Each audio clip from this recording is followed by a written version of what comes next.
चाणक्य नीति। आचार्य चाणक्य ने अपने नीति शास्त्र में कुछ ऐसी बातें बताई हैं जो आज भी हमारे काम आ सकती हैं।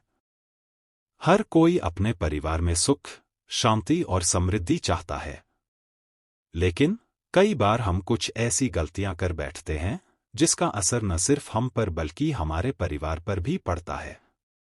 इसके लिए आचार्य चाणक्य ने अपने नीति शास्त्र में कुछ ऐसी बातें बताई हैं जो आज भी हमारे काम आ सकती हैं। आइए जानते हैं वो कौन सी बातें हैं। ज्योतिष शास्त्र के अनुसार चाणक्य नीति में कुछ ऐसी चीजों का जिक्र किया गया है जो आज भी उपयोगी हैं। उनमें से एक है कांच का टूटना। एक बात ध्यान देने वाली है कि जब भी किसी घर का कांच टूटता है तो यह एक प्रकार का अशुभ संकेत होता है, आर्थिक तंगी का संकेत। इसके लिए घर में कांच का कोई भी टूटा हुआ सामान नहीं रखना चाहिए, इससे घर में नकारात्मक माहौल बनता है।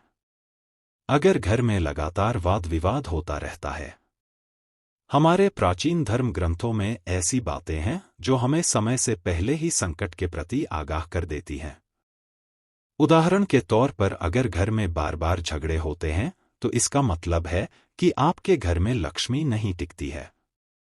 सिर्फ चाणक्य नीति में ही नहीं बल्कि धार्मिक ग्रंथों में भी इस बात का जिक्र है कि अगर घर में बेवजह वाद विवाद होता है, घर के सदस्य एक दूसरे से नाराज रहते हैं, तो यह आपके घर में आर्थिक तंगी का संकेत है।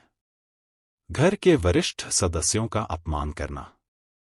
चाणक्य के अनुसार जिस घर में बड़े बुजुर्गों का सम्मान नहीं किया जाता है या फिर वे खुश नहीं हैं, तो यह आने वाली आर्थिक परेशानियों का संकेत है। घर के वरिष्ठ व्यक्तियों का आशीर्वाद मिलना मतलब उस घर की उन्नति होना है।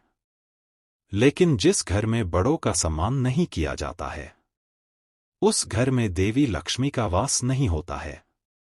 यदि भक्ति में मन प्रसन्न नहीं है, जिस घर में नियमित रूप से पूजा होती है, उस घर में सकारात्मक ऊर्जा बनी रहती है और घर का माहौल खुशहाल रहता है। लेकिन अगर आपका मन पूजा में नहीं लगता है तो घर में आर्थिक परेशानियां बनी रहती हैं।